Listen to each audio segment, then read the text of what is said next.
11 assets that can lead to financial freedom quickly. Hello और स्वागत है आपके अपने चैनल पर। आज हम बात करेंगे उन 11 एसेट्स के बारे में जो आपको जल्दी फाइनेंशियल फ्रीडम की ओर ले जा सकते हैं। फाइनेंशियल फ्रीडम का मतलब है कि आप अपनी फाइनेंशियल गोल्स को अचीव कर लें और पैसे की चिंता से मुक्त हो जाएं। चलिए इसे एक कहानी और रियल एग्जांपल्स के जरिए समझते हैं। कहानी, मान लीजिए कि हमारे पास दो दोस्त हैं, रवि और मनोज। दोनों के पास फाइनेंशियल फ्रीडम पाने का सपना है, लेकिन उनकी अप्रोच अलग अलग है। रवि का तरीका, रवि ने अपने फाइनेंशियल फ्रीडम की जर्नी को सिस्टमैटिक तरीके से प्लान किया। उसने 11 की एसेट्स पर फोकस किया, जिनके जरिए उसने अपनी वेल्थ बिल्ड की और जल्दी फाइनेंशियल फ्रीडम प्राप्त की। 1. Real estate investment. रवि ने पहले एक रेंटल प्रॉपर्टी खरीदी। उसने एक अच्छी लोकेशन पर प्रॉपर्टी का चुनाव किया और उसे रेंट पर चढ़ा दिया। इस रेंटल इनकम ने उसके मंथली कैश फ्लो को बढ़ाया और उसे और प्रॉपर्टीज खरीदने के लिए कैपिटल भी दिया। Stock market investments. रवि ने लॉन्ग टर्म इन्वेस्टमेंट्स के लिए स्टॉक्स में पैसा लगाया। उसने डाइवर्सिफाइड पोर्टफोलियो बनाया और कंसिस्टेंटली इन्वेस्ट किया। इसके चलते स्टॉक मार्केट के रिटर्न्स ने उसकी वेल्थ सिग्निफिकेंटली बढ़ाई। म्यूचुअल फंड्स में निवेश करने से रवि को प्रोफेशनल मैनेजमेंट और डाइवर्सिफिकेशन का लाभ मिला। उसने सिस्टमैटिक इन्वेस्टमेंट प्लान्स में निवेश किया और कंपाउंडिंग बेनिफिट्स का फायदा उठाया। बॉन्ड्स।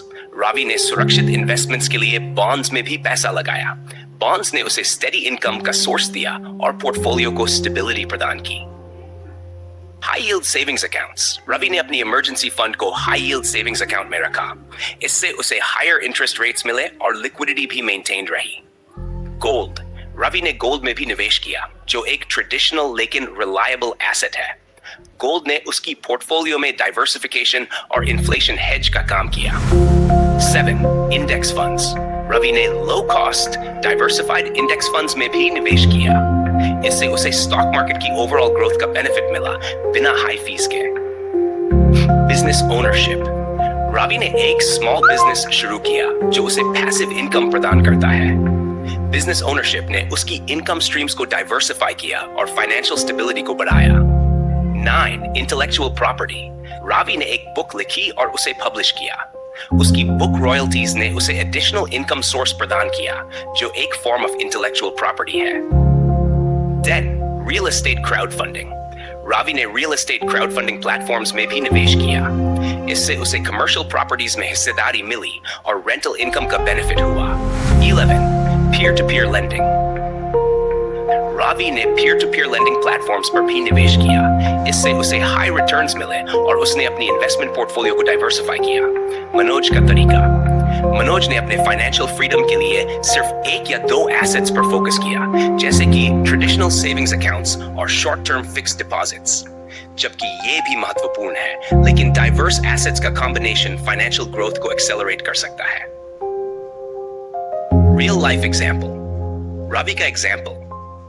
रवि के पोर्टफोलियो में इन 11 एसेट्स का कॉम्बिनेशन होने की वजह से उसने 10 सालों में सिग्निफिकेंट फाइनेंशियल ग्रोथ देखी। उसकी rental income, stock market returns और बिजनेस ओनरशिप उसे फाइनेंशियल फ्रीडम प्राप्त करने में मदद की।